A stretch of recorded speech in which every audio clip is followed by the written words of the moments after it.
I went to the University of Virginia. I'm biracial, as I've said. I was very frustrated by the unhealthy racial climate there. The first question people would often ask me is, "What are you?" And I literally didn't understand what the question meant. I realized I was supposed to answer, racially, what am I?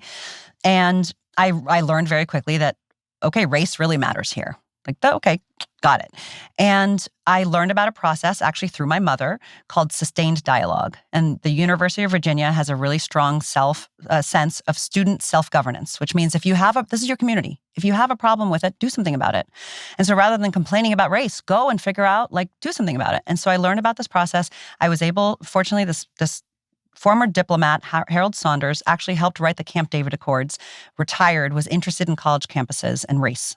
And he came down and he trained us, and we launched these dialogue groups called Sustained Dialogue. We learned to become moderators. There'd be 2 moderators assigned for the first year, student groups of 10 to 12 students from different racial and ethnic backgrounds to come together with the intention for the entire school year to meet every other week for 3 hours at a time, to deepen relationships, to be able to have trusting relationships, to begin to see across race, to bring the conversations that often happen behind closed doors into this group, to moderate them, and then to begin to see if you can change your relationships to begin to change the culture. We launched it September 10th, 2001.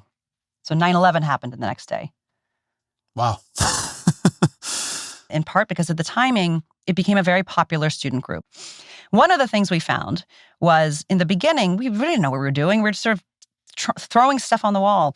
And many of the groups were diverse. And while it was, kind of interesting and beautiful, as soon as we would come up to like a sort of a very interesting conversation around Black and white dynamics on the college campus, after about 20 or 30 minutes, always, and for good reason, the Latino person, the South Asian person be like, gosh, this drama again? What about the rest of us?